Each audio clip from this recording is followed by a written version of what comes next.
Assalamualaikum warahmatullahi wabarakatuh. Para siswa kelas 9, marilah kita belajar bahasa Indonesia dengan materi teks diskusi.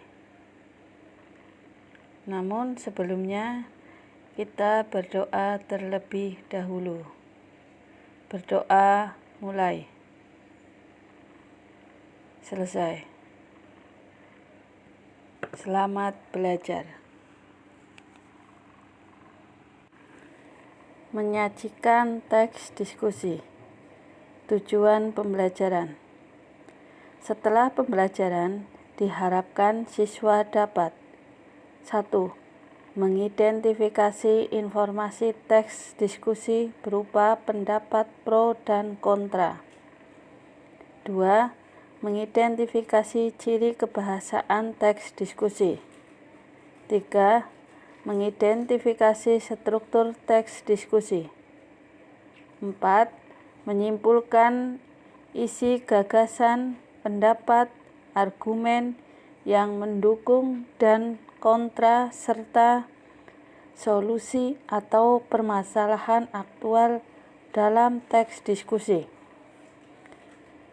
5. Menelaah pendapat, argumen yang mendukung dan yang kontra dalam teks diskusi. 6.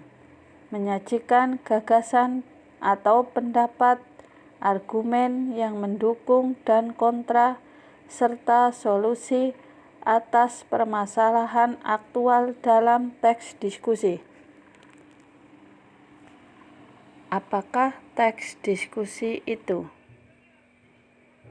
Teks diskusi pengertiannya 1. Menyajikan pendapat dengan sudut pandang atau perspektif yang berbeda terhadap sebuah masalah. 2.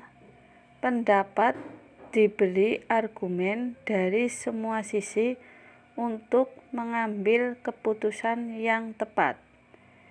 3. Menguji pendapat kontroversial dengan argumen dan bukti-bukti yang logis.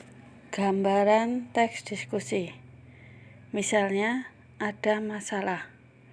Ada yang berpendapat internet membahayakan karakter anak. Ada yang berpendapat perlu kajian dulu. Ada yang tidak setuju. Ada yang berpendapat itu kontroversi.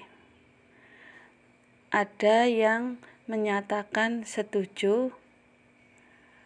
Ada yang berpendapat berinternet sehat bisa berdampak positif. Ini gambaran teks diskusi. Disajikan contoh teks diskusi. Ini teks utuh ada di buku paket halaman 117.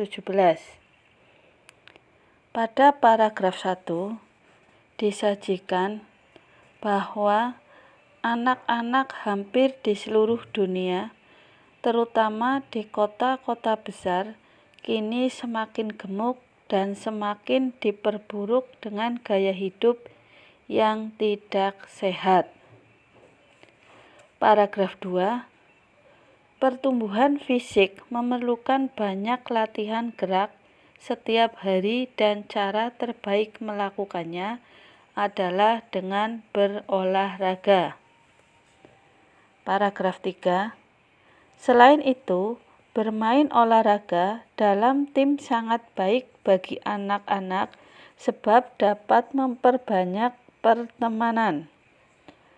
Paragraf 4. Sangat jelas bahwa semua anak sebaiknya harus bermain olahraga. Ini contoh teks diskusi. Cara mengidentifikasi teks diskusi. Menentukan kalimat utama atau ide pokok setiap paragraf. Menentukan informasi dalam teks diskusi tersebut. Cara menentukan kalimat utama atau ide pokok paragraf. Yang kedua, kalimat terakhir sebagai kalimat utama paragraf atau disebut paragraf induktif. Di paragraf ini, kalimat utamanya itu kalimat yang tercetak tebal berwarna biru. Maka dari itu, persiapan diri dan mulai belajar sejak jauh-jauh hari sebelum waktu ujian tiba. Ini kalimat utamanya. Untuk yang lain sebagai kalimat penjelas. Kemudian ide pokoknya yaitu persiapan diri dan mulai belajar sejak jauh-jauh hari. Selanjutnya, menentukan kalimat utama atau ide pokok paragraf. Yang ketiga, kalimat pertama dan kalimat terakhir sebagai kalimat utama paragraf. Disebut sebagai paragraf campuran. Pada paragraf ini, kalimat pertama dan kalimat terakhir menjadi kalimat utama. Kalimat yang lain menjadi kalimat penjelas. Jadi, kalimat utamanya ada di kalimat 1 dan di kalimat terakhir.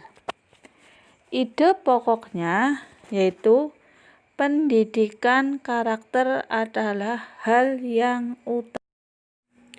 Cara menentukan informasi atau isi teks diskusi. Yang pertama, ditentukan dari ide pokok atau inti kalimat utama tiap-tiap paragraf. Inti kalimat terdiri atas subjek dan predikat.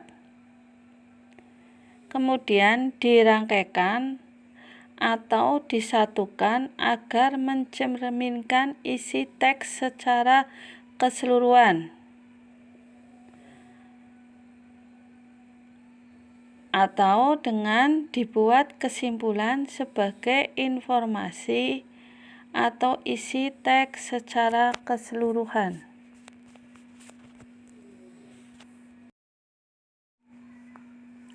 Struktur teks diskusi. Bagian 1, pendahuluan. Bagian 2, isi. Bagian 3, simpulan. Pada bagian pendahuluan, disajikan pernyataan untuk membatasi topik, latar belakang topik, dan sudut pandang berbeda yang akan dibahas. Pada bagian isi, disajikan paragraf yang berisi argumen setuju atau pro, alasan, bukti-bukti, dan contoh-contoh pendukung gagasan.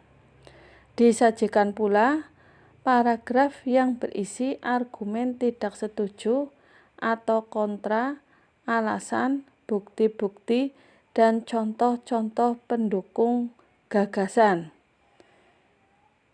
Serta jumlah paragraf bagian pro dan kontra bisa terdiri atas 1, 2, 3, atau lebih guna mendukung argumen. Agar lebih jelas, berikut disajikan gambaran bagian isi.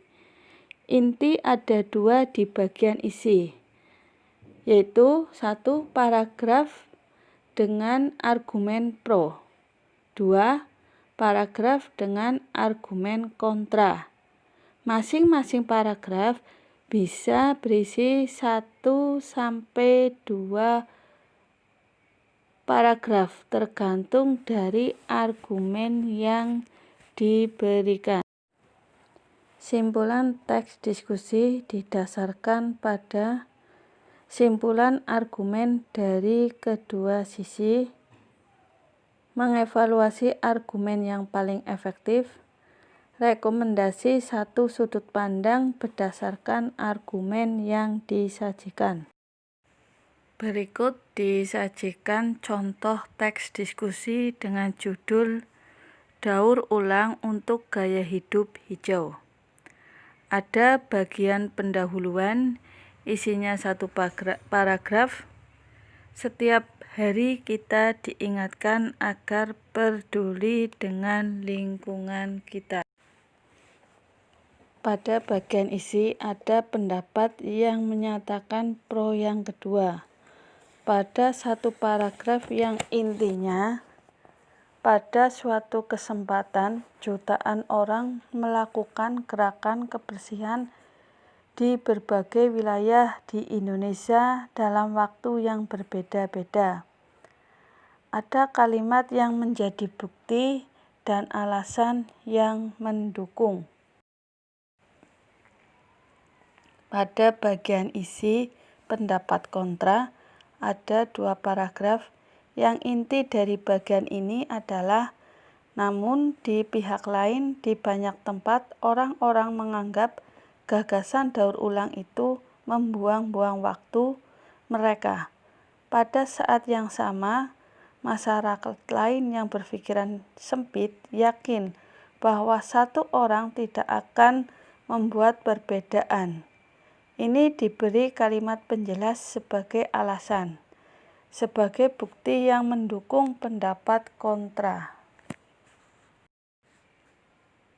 Simpulan: dirumuskan satu paragraf berdasarkan argumen pendapat dari paragraf sebelumnya. Daur ulang tidaklah sulit bila kita memikirkan serius manfaatnya. Hampir semua yang kita gunakan dapat didaur ulang, mulai dari gelas hingga plastik. Sangat masuk akal jika melakukan apapun untuk melindungi lingkungan kita di masa depan, kehidupan kita, dan keluarga kita sendiri. Hijau adalah warna paling baik dari semua warna.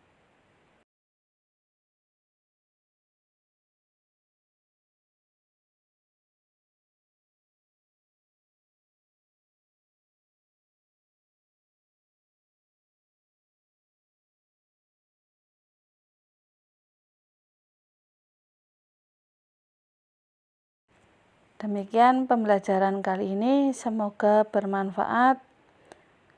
Kurang lebihnya mohon maaf. Mari kita tutup dengan berdoa terlebih dahulu. Berdoa mulai. Selesai. Saya akhiri. Wassalamualaikum warahmatullahi wabarakatuh.